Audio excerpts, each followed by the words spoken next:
नमस्कार बहिणींनो, आजची बातमी ऐकून तुमचा चेहरा नक्कीच आनंदाने उजळणार आहे. कारण लाडकी बहीण योजनेतून आता एकदम मोठा फायदा मिळायला सुरुवात झाली आहे. होय, अगदी बरोबर ऐकलत. 2 महिन्यांचे पैसे थेट तुमच्या बँक खात्यात जमा होऊ लागले आहेत. काही महिलांना तर एकदम 4,500 रुपयांपर्यंतचा लाभ मिळाल्याची माहिती समोर येतेय. सरकारकडून 25, 26 आणि 29 तारखेला मोठ्या प्रमाणात डीबीटी ट्रान्स्फर करण्यात आला आहे आणि आजही काही खात्यांमध्ये पैसे जमा होत असल्याची अपडेट मिळतेय. पण लक्षात ठेवा, जर अजून पैसे आले नसतील तर त्यामागे एकच कारण असू शकतं: केवायसी आणि आधार सीडिंग. सरकारने स्पष्ट सांगितलं आहे की ज्या महिलांचे केवायसी पूर्ण केल्याशिवाय पुढील हप्ते मिळणार नाहीत. म्हणून बहिणींनो, लवकरात लवकर तुमचं केवायसी अपडेट करा आणि या योजनेचा पूर्ण फायदा घ्या.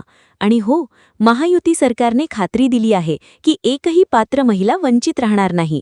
म्हणून व्हिडिओ शेवटपर्यंत नक्की बघा, कारण पुढे आपण जाणून घेणार आहोत पैसे कधीपर्यंत येणार, कोणाला अजून मिळाले नाहीत आणि केवायसी कसं करायचं सोप्या पद्धतीने. चला तर मग सुरू करूया. 2. पैसे जमा होण्याची तारीख आणि आकडेवारी. महिला व बाल विकास मंत्री अदिती तटकरे यांनी स्वतः माहिती दिली आहे की 25, 26 आणि 29 एप्रिल या 3 दिवसात मोठी डिस्बर्समेंट म्हणजे वितरण करण्यात आली आहे. 1 कोटी महिलांना लाभ. गेल्या 3 दिवसात सुमारे 1 कोटी पात्र महिलांच्या खात्यात डीबीटीद्वारे पैसे पाठवण्यात आले आहेत. पहाटे झाले ट्रान्झॅक्शन. अनेक बहिणींना आजही पहाटेच्या वेळी खात्यात पैसे जमा झाल्याचे मेसेज आले आहेत. जर तुम्हाला मेसेज आला नसेल तर लगेच तुमची बँक बॅलन्स चेक करा. 4500 रुपये कोणाला मिळतायत? आता तुमच्या मनात प्रश्न असेल की 4500 रुपये कोणाला मिळतायत? ज्या महिलांनी आधी अर्ज केला होता पण काही तांत्रिक कारणांमुळे किंवा स्क्रुटिनी बाकी असल्यामुळे त्यांना मागील 2-3 महिन्यांचे पैसे मिळाले नव्हते, अशा महिलांना आता हप्ते एकत्रित करून दिले जात आहेत. त्यामुळे ज्यांचा लाभ रखडला होता त्यांच्या खात्यात आता एकदम मोठी रक्कम जमा होत आहे. ही महायुती सरकारच्या वतीने लाडक्या बहिणींना दिलेली मोठी भेट आहे. आधार सीडिंगचा अडथळा. पण थांबा, अजूनही अनेक बहिणी अशा आहेत ज्या पात्र असूनही त्यांना पैसे मिळालेले नाहीत.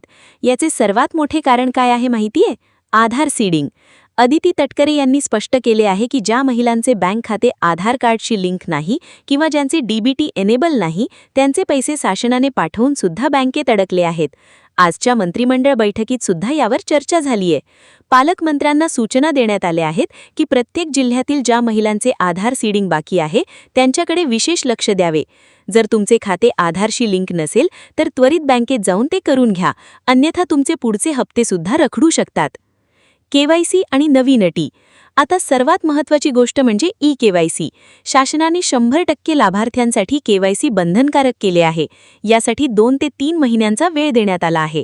हे केवायसी करण्याची प्रक्रिया अतिशय सोपी करण्यात आली आहे. अंगणवाडी सेविका, मदतनीस आणि महसूल विभागाचे कर्मचारी तुम्हाला यात मदत करणार आहेत. तुम्हाला कुठेही धावपळ करण्याची गरज पडणार नाही. ही प्रक्रिया स्थानिक पातळीवरच पूर्ण केली जाईल. तर बहिणींनो, सरकार आपल्या पाठीशी खंबीरपणे उभा आहे. मुख्यमंत्री एकनाथ शिंदे, उपमुख्यमंत्री देवेंद्र फडणवीस आणि अजित पवार यांच्या नेतृत्वाखाली ही योजना अशीच सुरू राहणार आहे. कोणत्याही पात्र महिलेवर अन्याय होणार नाही याची खात्री प्रशासनाने दिली आहे.